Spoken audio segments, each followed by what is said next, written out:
seputar kesehatan ibu dan anak. Assalamualaikum warahmatullahi wabarakatuh. Salam sehat, yes I can. Selamat pagi bunda-bunda yang cantik. Bagaimana kabarnya hari ini? Semoga sehat selalu ya bunda. Berjumpa lagi dengan saya Eka dalam acara bincang-bincang seputar kesehatan ibu dan anak. Tema pagi ini adalah pelayanan keluarga berencana pasca salin di rumah sakit. Bunda-bunda, di sini saya tidak sendiri. Saya memiliki teman diskusi, Bu Bidan yang sudah lama bekerja di Rumah Sakit Nganjuk.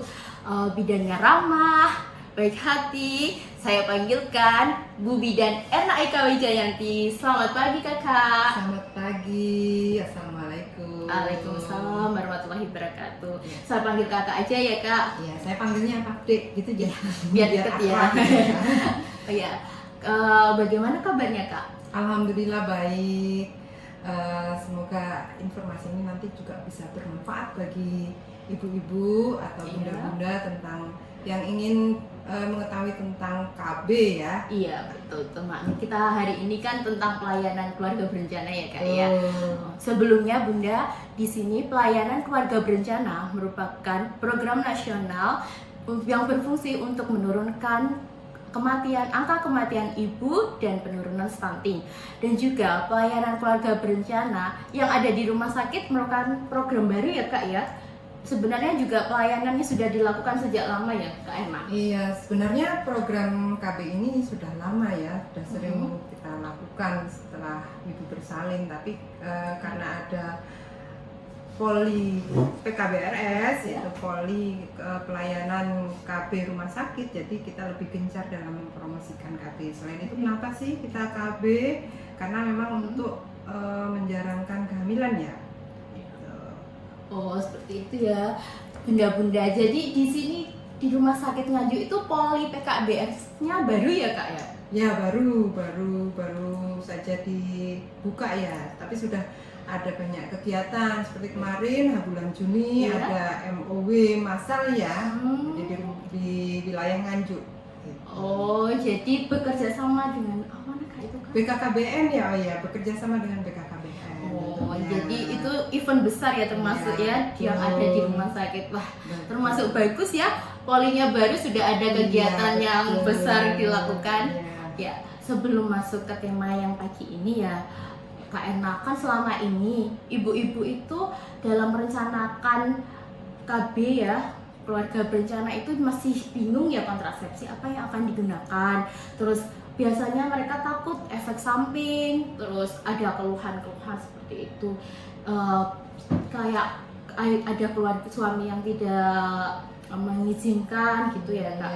Nah kayak gitu kak, sebenarnya tuh pelayanan kayak keluarga berencana itu harusnya sudah direncanakan atau enggak sih kak? Nah ya, sebelum kita bahas lebih lanjut, kita bahas tentang KB dulu ya. KB itu apa? KB itu menurut BKKBN adalah upaya untuk meningkatkan kualitas, yang jelas kualitas hidup dengan cara promosi, bantuan hukum dan perlindungan hak-hak reproduksi bagi wanita ya tentunya, dengan cara menjarangkan kehamilan, memberi jarak supaya apa? Supaya ada keluarganya lebih sejahtera seperti itu. Oh seperti itu ya. Jadi itu seperti pelayanan keluarga berencana itu membantu keluarganya lebih harmonis. Betul, gitu ya kak ya. Ya dengan KB kan menjarangkan kehamilan ya. Jadi kalau misalnya kita menjarangkan kehamilan, otomatis mental health si ibu itu juga terjaga. Oh seperti itu. Jadi ibu lebih sehat, jadi lebih bahagia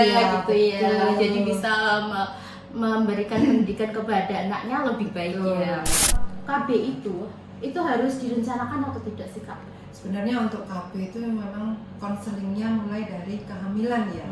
Jadi pada saat bersalin, ibu sudah mantap dengan pilihan KB-nya, jadi tidak ada keraguan. Jadi pada saat bersalin bisa langsung dilakukan KB.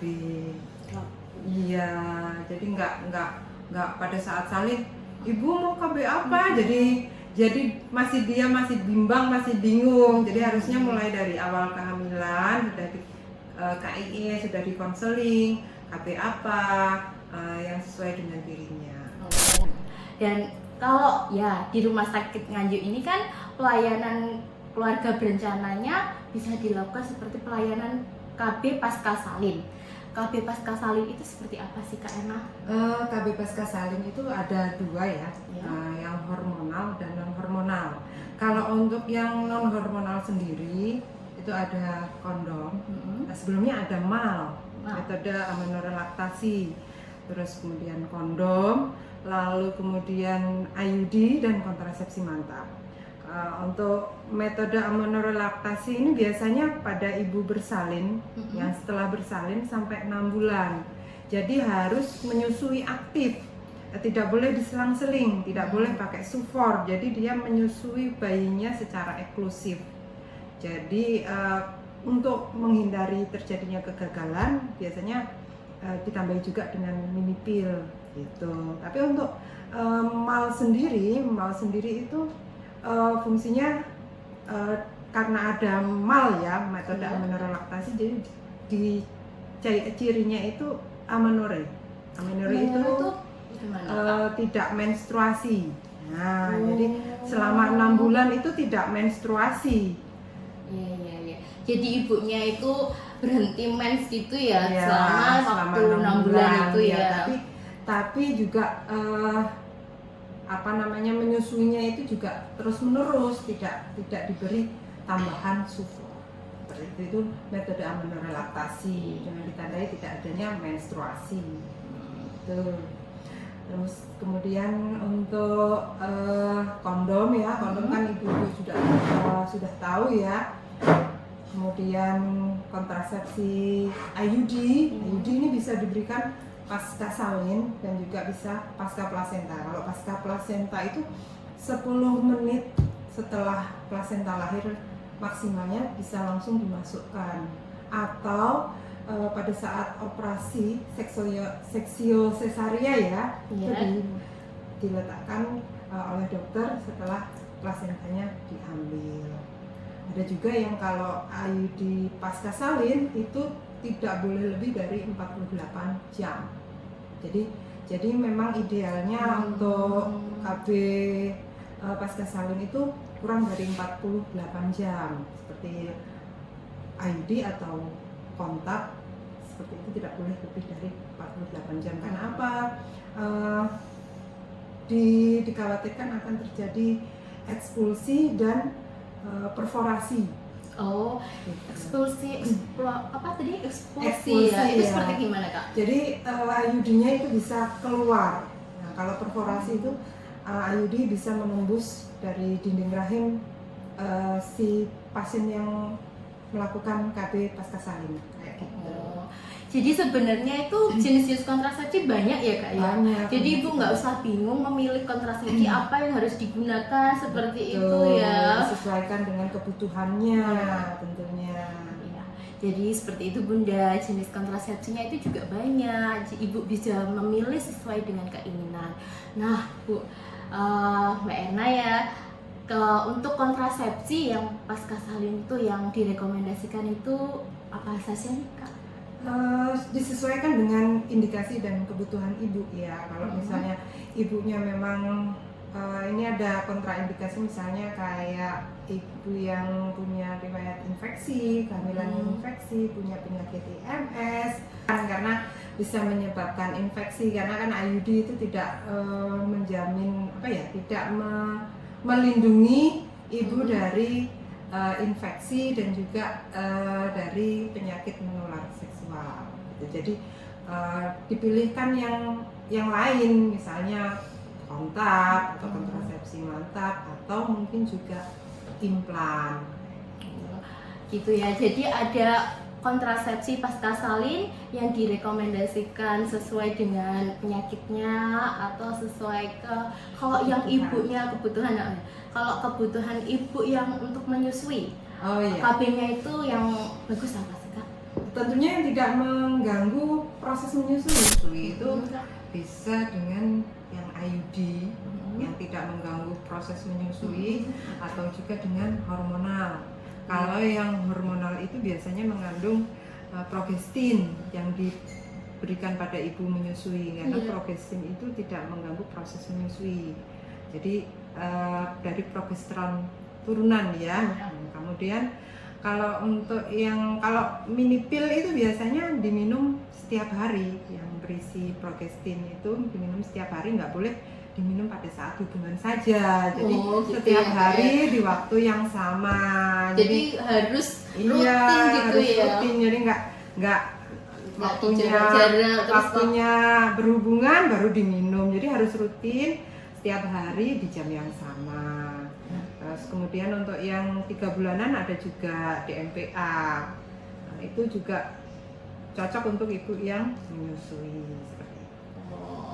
Jadi untuk yang ibu menyusui itu ada yang hormonal dan tidak hormonal gitu ya Kak ya. Hormonal itu yang mini pill, terus si pill yang berisi progesteron itu. Ada tambahan untuk ya. implan juga cocok untuk ibu yang menyusui. Oh gitu, Iya. implan juga Iya. bunda-bunda, terus kemudian suntik yang isinya DPA itu ya. DMPA. Ya. Terus untuk yang non hormonal itu IUD ya. Iya betul.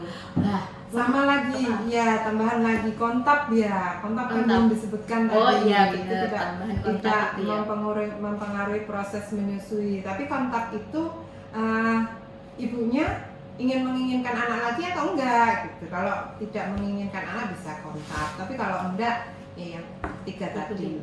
Oh ya, gitu bunda. Jadi untuk yang non hormonalnya ada yang IUD, Iya betul. IUD pasca salin itu, terus dan juga kontak itu ya. Iya. Terus untuk yang IUD pasca salin Iya. itu Mbak Erna, itu pemasangannya gimana sih Mbak Erna? Dengan teknik tertentu ya yang dilakukan oleh bidannya jadi atau dokternya. Jadi dilakukan setelah plasenta itu lahir dengan teknik tertentu dimasukkan ke dalam rahim. Sama seperti dengan yang pada seksio cesaria. Jadi pada saat plasenta atau area itu sudah diekstraksi baru IUD-nya diletakkan ke dalam rahim. Jadi pas waktu setelah ari-arinya keluar, Iya, kemudian betul. IUD-nya dipasang gitu ya di dalam kandungannya. Betul.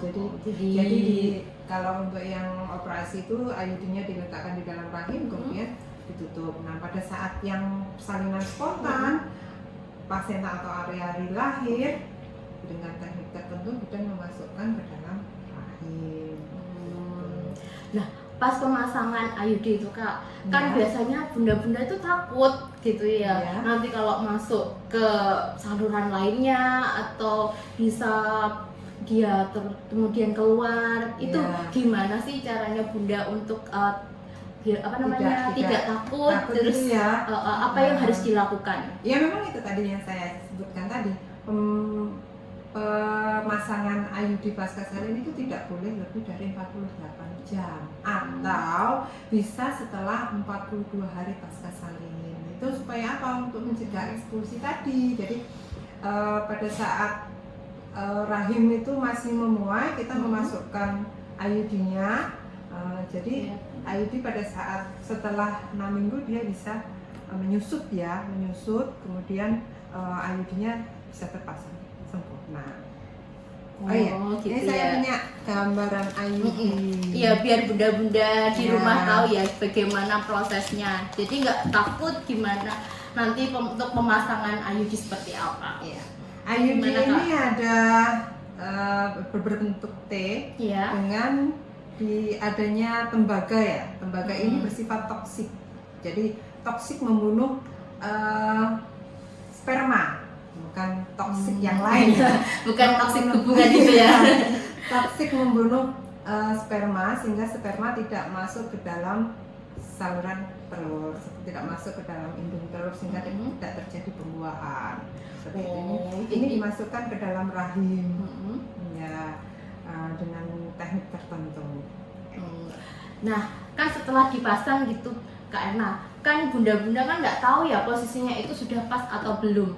Lah, kayak gitu itu ibunya bisa setelah pemasangan harus bagaimana? Bisa kontrol ya di Ya. poli PKBLS ini nanti dilihat dengan USG apakah letak IUD-nya itu pas atau tidak, atau juga dengan caranya kita bisa melihat ya kalau ibu-ibu misalnya tidak takut dengan memasukkan mengetes dengan apa ya?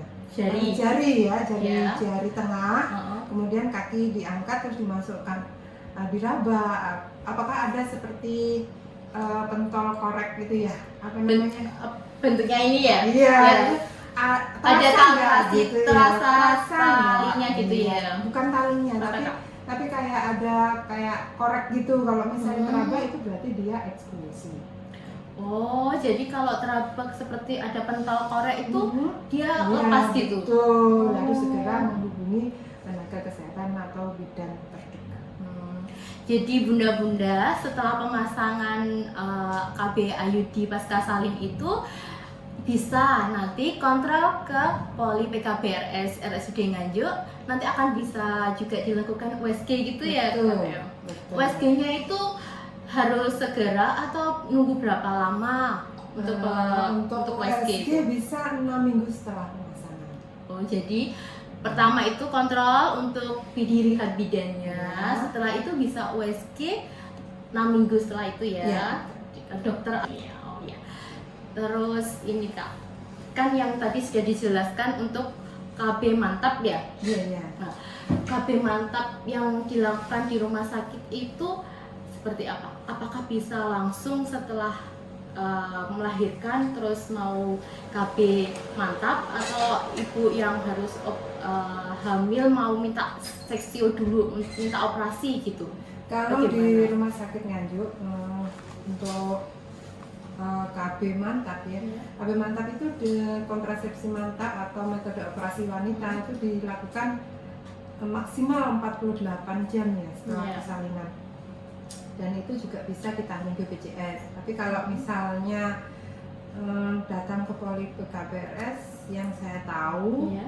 belum bisa di cover. Belum bisa BPJS ya. Makanya itu kan namanya pasca salin ini 48 jam karena apa direkomendasikan pada saat itu rahim masih tinggi ya. Ya. Jadi bebannya juga masih tinggi, saluran telurnya juga masih tinggi. Oh, jadi untuk pelayanan KB kontak itu yang tubektomi itu tidak bisa langsung ya, seumpamanya kalau pingin sendiri itu tidak bisa di cover Tidak BPJS bisa di ya. cover BPJS. Oh. Tapi kalau mau datang sendiri bisa Bisa, ke Poli ya. PKBRS. Tapi dengan dana sendiri gitu ya. Rumor-rumor yang terjadi ya, ibu-ibu pada takut pemasangan KB IUD seperti yang hilang itu, kemudian KB implan yang katanya jalan-jalan Ya. itu gimana? Itu benar nggak sih? Sebenarnya nggak ada ya, maksudnya kayak KB-nya jalan-jalan itu nggak ada. Cuma ya itu tadi yang eksklusi itu tadi untuk KB implan kan dimasukkan ke dalam muskulus atau otot yang berada di tangan kiri, tangan yang tidak sering melakukan pekerjaan. Biasanya di situ jarang ada yang sampai jalan-jalan, kan memang di dalam muskulus nggak bisa jalan sampai ke pembuluh darah gitu, enggak Ya, jadi enggak seperti yang ditakut-takutkan Enggak. oleh bunda-bunda di rumah gitu ya. Itu hoax. Jadi kalau gitu kan pemasangannya bisa neraba sendiri ya, Ya sebenarnya. bisa, betul. Kalau misalnya pemasangan tepat bisa diraba. Kalau di rumah sakit Nganjuk sendiri kita biasanya menggunakan Indoplan, jadi yang 2 Yang kapsul. 2 kapsul. Bisa 3 tahun. 3 tahun. Oh, seperti itu ya bunda ya. Ya, gimana bunda-bunda? Apakah setelah penjelasan ini masih bingung untuk menentukan kontrasepsi apa yang akan digunakan? Semoga pembahasan hari ini bunda-bunda yang merencanakan untuk melahirkan, merencanakan KB bisa memilih kontrasepsi yang sesuai dengan keinginan. Terima kasih. Apabila ada yang salah kita minta maaf. Semoga acara ini bermanfaat ya Iya, bagi semoga. bunda-bunda Amin, semua ya. ya. Ada tambahan mungkin dari Kakak Erna? Enggak, sementara itu Ya. jangan takut untuk ber-KB. Ya. Jangan takut, pilih sesuai dengan keinginan. Betul. Ya, terima kasih. Wassalamualaikum warahmatullahi wabarakatuh.